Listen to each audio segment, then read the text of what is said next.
प्रिय विद्यार्थी मित्रों, सप्रेम नमस्कार। मैं बलराम द्विवेदी आज के इस हिंदी व्याकरण की कक्षा में आप लोगों का हार्दिक स्वागत करता हूं। आज हम लोग हिंदी व्याकरण के अंतर्गत वचन नामक पाठ का अध्ययन करेंगे। ये जो वचन पाठ है ये वास्तव में संज्ञा से संबंधित है। संज्ञा के अंतर्गत हम लोग लिंग पढ़ चुके हैं। आइए उसी कड़ी में हम लोग आज वचन के बारे में अध्ययन करेंगे। तो सबसे पहले वचन की परिभाषा। वचन किसे कहते हैं? संज्ञा सर्वनाम विशेषण एवं क्रिया के जिस रूप से संख्या का बोध होता है वह रूप वचन कहलाता है। अर्थात दूसरे शब्दों में इसको हम समझें, संज्ञा सर्वनाम विशेषण एवं क्रिया के जिस रूप से किसी व्यक्ति वस्तु आदि के एक या एक से अधिक होने का बोध होता है वह रूप वचन कहलाता है। तो वचन का मतलब होता है एक या एक से अधिक होने का बोध होना। एक या एक से अधिक वस्तु या व्यक्ति का ज्ञान जो देता है हमको, उसे हम वचन कहते हैं। उदाहरण देखिए, जैसे रमेश ने एक पुस्तक खरीदी। सुरेश के पास ढेर सारी पुस्तकें हैं। टोकरे में फलों को रखा गया है। अब इसमें लाल रंग से जो शब्द लिखे गए हैं, ये शब्द एक या एक से अधिक होने का बोध कराते हैं। पुस्तक चित्र में देख रहे हैं, एक पुस्तक होने का बोध करा रहा है। लेकिन रमेश के पास ढेर सारी पुस्तकें हैं, तो पुस्तकें बहुत सारी पुस्तकों के होने का माने एक से अधिक होने का बोध करा रहे थे। ऐसे नीचे आप देख रहे हैं, टोकरे में फलों को रखा गया है, तो फल माने बहुत सारे फल को। तो इस तरह उदाहरण में हम देख रहे हैं कि उदाहरणों में आप देख सकते हैं कि पुस्तक, पुस्तकें, फलों आदि शब्दों का जो प्रयोग किया गया है, ये शब्द वस्तुओं के एक या एक से अधिक होने का बोध करा रहे हैं।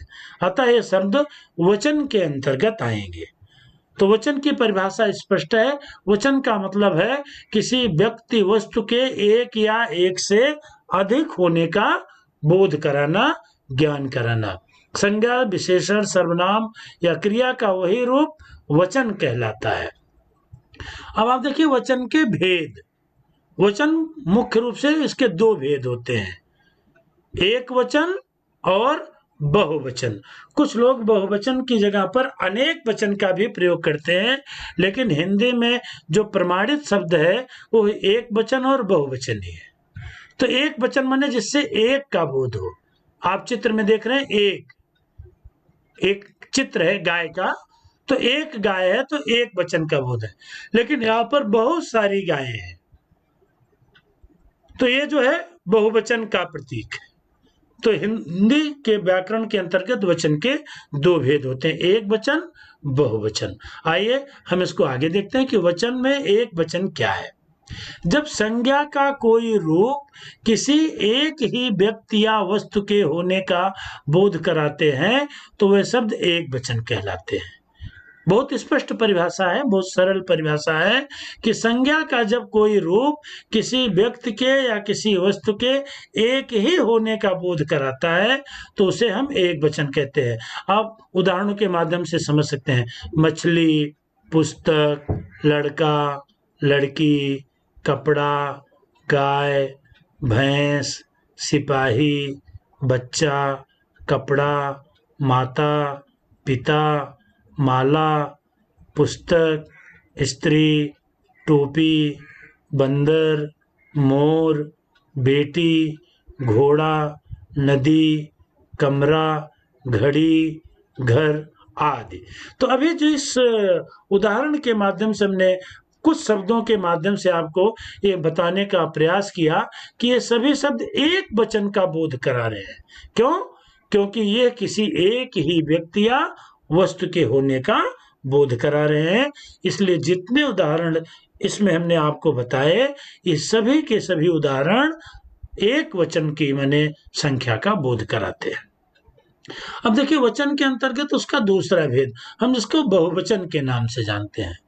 जब संज्ञा का कोई रूप किसी व्यक्ति वस्तु आदि के एक से अधिक होने का बोध कराता है तो उसको हम बहुवचन कहते हैं। माने बहु माने बहुत सारे का बोध कराता है। तो जैसे मछलियां, मछली एक वचन थी, मछलियां बहुवचन हो गया। बच्चा एक वचन था, बच्चे बहुवचन हो गया। घोड़ा एक वचन, घोड़े बहुवचन। नदी एक वचन, नदियां बहुवचन। कमरा एक वचन, कमरे बहुवचन। घड़ी एक वचन और घड़ियां बहुवचन। तो इस तरह से मछलियां, बच्चे, घोड़े, नदियां, कमरे, घड़ियां आदि, ये जो शब्द हमने आपको बताए ये बहुवचन की श्रेणी में आते हैं क्योंकि ये एक से अधिक होने का बोध कराते हैं। प्रिय विद्यार्थियों, हिंदी में एक वचन से बहुवचन बनाने के कुछ नियम हैं कि किन शब्दों के साथ हम क्या प्रयोग करें, उसमें क्या बदलाव लाए जिससे पुल्लिंग शब्द जो होते हैं उसमें भी कुछ परिवर्तन होता है, कुछ और शब्द होते हैं तो उसमें हम पुल्लिंग शब्दों में भी कुछ परिवर्तन करके हम उसका बहुवचन बनाते हैं। पुल्लिंग और स्त्रीलिंग हमने आपके लिंग के अंतर्गत बचाया है, लेकिन उसमें भी परिवर्तन करके हम उसका बहुवचन बनाते हैं। तो एक वचन से बहुवचन बनाने के कुछ नियम है और इस नियम को हमको समझना है कि किस तरह हम उन वचन में या उन शब्दों में परिवर्तन करके उसका बहुवचन बना सकते हैं। इस नियम में पहला उदाहरण देखिए, जब आकारांत पुल्लिंग शब्दों में आ की जगह पर ए लगा दिया जाता है। अब देखिए इसमें आपको दो शब्द समझने, पहले आकारांत। आकारांत का मतलब होता है वो पुल्लिंग शब्द जिसकी अंतिम ध्वनि पर दीर्घ आ की मात्रा होती है, हम उसको आकारांत बोलते हैं क्योंकि ये दीर्घ आ है।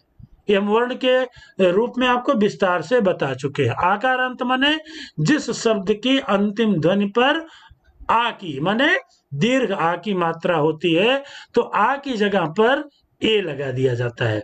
जैसे बेटा में टा पर आ की मात्रा है तो टा पर ए की मात्रा लग जाएगी, तो ये जो बेटा पुल्लिंग शब्द है ये परिवर्तन के साथ पुल्लिंग ही रहेगा लेकिन उसका बहुवचन हो जाएगा।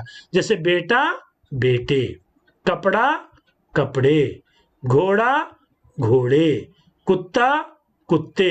तो आप ये चारों शब्द देख रहे हैं, इसी तरह बहुत सारे शब्द हैं। मैंने आपको उदाहरण के रूप में बताया कि आकारांत शब्द जो पुल्लिंग शब्द होते हैं उसमें आकारांत शब्द जो होते हैं तो आकारांत पुल्लिंग शब्दों में आ की जगह पर ए लगा करके उसका बहुवचन बनाया जाता है, जो इस उदाहरण से पूरी तरह से स्पष्ट हो रहा है। अब दूसरा नियम देखिए, एक वचन से बहुवचन बनाने का दूसरा नियम, जब आकारांत स्त्रीलिंग शब्द हो। पिछली स्लाइड में हमने आपको पुल्लिंग शब्द बताया लेकिन वो आकारांत था, यहाँ आकारांत। अब आपको आकारांत, अकारांत, इकारांत ये समझने में दिक्कत नहीं होनी चाहिए क्योंकि स्पष्ट रूप से मैं बता रहा हूं कि जिन शब्द की जो अंतिम ध्वनि होती है, जैसे खा पर, ना पर, ला पर, ये आ की मात्रा है, तो जिन शब्दों की अंतिम ध्वनि आ स्वर के साथ होती है उसको अकारांत कहते हैं। तो ये जो अकारांत स्त्रीलिंग शब्द है उसकी जगह ए लगा दिया जाता है। जैसे आंख का आंखें, बहन बहने, झील झीले, रात रातें, बात बातें। देखिए बात, ये बात शब्द जो है ये इसमें ए लग गया तो बातें, हमको बात करना चाहिए नहीं करनी चाहिए। तो इस तरह से हम जब एक वचन बहुवचन के बारे में उसकी पहचान कैसे करेंगे इसके बारे में हम और विस्तृत रूप में आपको अगले वीडियो में जरूर बताएंगे कि किस तरह से, क्योंकि जो शब्द होते हैं उन शब्दों का हम जब वचन प्रयोग करते हैं या लिंग उसको समझते हैं तो इसके बारे में उसके वाक्य प्रयोग पर भी हमको ध्यान देना पड़ता है। यहाँ मुख्य रूप से एक वचन और बहुवचन शब्दों के बारे में मैं आपको बताना चाहता हूँ। तो ये जो स्त्रीलिंग शब्द हैं, ये 5 शब्द जो इस स्लाइड में दिख रहे हैं, आंख, बहन, झील, रात और बात। ये स्त्रीलिंग अकारांत शब्द है, इसमें ए लगा करके इसका बहुवचन बनाया गया है। आंख आंखें, बहन बहनें, झील झीलें, रात रातें, बात बातें। अगला नियम देखिए, जब आकारांत स्त्रीलिंग शब्दों में आ की जगह ए लगा करके किया, ये शब्द देख रहे हैं जो, ये आकारांत स्त्रीलिंग शब्द है। शाखा, खा पर आ की मात्रा है, आकारांत। लेकिन ये चारों 5 शब्द जो दिए गए हैं, ये पांचों शब्द स्त्रीलिंग है। इसमें ए लगा दिया गया है, ये अनुस्वार और नासिक में पहले आपको बता चुका हूं। तो ए लगा करके इसका बहुवचन परिवर्तित हो जाता है। शाखा शाखाएं, लता लताएं, माता माताएं, भुजा भुजाएं, कला कलाएं। तो ये आकारांत स्त्रीलिंग शब्दों में जो आ की जगह पर ए लगा करके उसका बहुवचन परिवर्तित होता है। इस तरह से बहुत सारे उदाहरण हैं, ये हम आपको सामान्य कुछ उदाहरणों के माध्यम से बता रहे हैं। अब इस स्लाइड पर देखिए, कुछ स्त्रीलिंग शब्दों में या और ए लगा करके बहुवचन शब्द बनाया जाता है।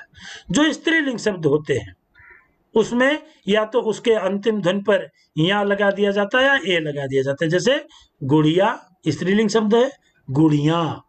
चिड़िया चिड़िया, रीत रीतियां, कली कलियां, रोटी रोटियां, मछली मछलियां, नदी नदियां, थाली थालियां, रानी रानियां, बधू बधुएं। तो यहां पर देखिए ए का प्रयोग किया गया और ये सारे शब्द स्त्रीलिंग शब्द हैं और इनमें या ए लगा करके प्रयोग किया गया। तो प्रिय विद्यार्थी मित्रों, एक बात मैं आपको बहुत स्पष्ट रूप में बताना चाहता हूं कि ये जो वचन है, हम जब व्याकरण पढ़ते हैं तो व्याकरण पढ़ते समय उन शब्दों पर ध्यान दें तो उसके बहुवचन को हम और प्रमाणित रूप में समझ सकते हैं। इसके लिए हमको निरंतर अभ्यास करने की आवश्यकता है। एक दिन में मेरे पास कोई मंत्र नहीं है कि मैं आपको बता दूंगा और आप व्याकरण में बड़े पारंगत हो जाएंगे, आप व्याकरण में बड़े कुशल हो जाएंगे। उसके लिए आपको निरंतर पढ़ना है, रोज कुछ ना कुछ सीखना है संबंधित विषय से जो आपको पढ़ाया जा रहा है। तो इस तरह से अब अगली स्लाइड में देखिए, जो इस वीडियो की सबसे लास्ट स्लाइड है, कुछ शब्दों में नए शब्द जोड़ करके भी उनका बहुवचन बनाया जाता है। जैसे देखिए, गरीब में गरीबों भी आता है, गरीबों शब्द भी होता है, विद्यार्थी का विद्यार्थियों भी होता है, अध्यापक का अध्यापकों भी होता है, पाठक का पाठकों भी होता है और दर्शक शब्द का दर्शकों भी होता है। पाठकों को संबोधित करीब हमें गरीबों की मदद करनी चाहिए, अध्यापक ने विद्यार्थियों को पढ़ाया, हमें अध्यापकों की बात माननी चाहिए। लेकिन कभी कभी इन शब्दों में कुछ नए शब्द जोड़ करके भी उसका बहुवचन बनाया जाता है। जैसे गरीब गरीब लोग, तो लोग शब्द यहां पर अलग से जुड़ गया, दोनों शब्द से, गरीब गरीबों, विद्यार्थी विद्यार्थियों, अध्यापक अध्यापकों, पाठक पाठकों, दर्शक दर्शकों। लेकिन इन्हीं शब्दों में कुछ नए शब्द जोड़ करके भी उसका बहुवचन बनाया जाता है। गरीब गरीब लोग, विद्यार्थी विद्यार्थीगण, अध्यापक अध्यापक वृंद, वृंद माने समूह, एक से अधिक का बोध करते हैं, तो सम्मान सूचक शब्दों के रूप में हम इसका प्रयोग करते हैं। पाठक पाठक गण, दर्शक दर्शक गण। तो प्रिय विद्यार्थियों, आज की कड़ी में बस इतना ही। हमने आज आपको वचन, उसके भेद, उसके उदाहरण और एक वचन का बहुवचन में परिवर्तन करने का कुछ सामान्य नियम, इसके बारे में हमने आपको बताया। इसके बारे में बहुत विस्तृत तो नहीं, लेकिन बहुत कम भी नहीं, इतना जो कि कम से कम 6ठी 7वीं 8वीं के बच्चों के लिए पूरा पर्याप्त होता है। वचन को, एक वचन को और बहुवचन को समझने के लिए इतना हमने इस वीडियो में बताने की पूरी कोशिश की है। आपसे मैं विश्वास करता हूं, पूरी आशा करता हूं कि आपको वीडियो जरूर अच्छा लगा होगा।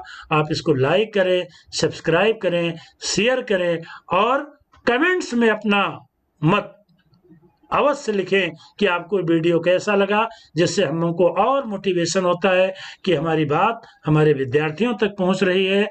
आप सबका बहुत-बहुत धन्यवाद करता हूं और अगली वीडियो में मैं आपको नए रूप में किसी नए विषय के साथ फिर मिलूँगा। तब तक के लिए आप सबका बहुत-बहुत धन्यवाद।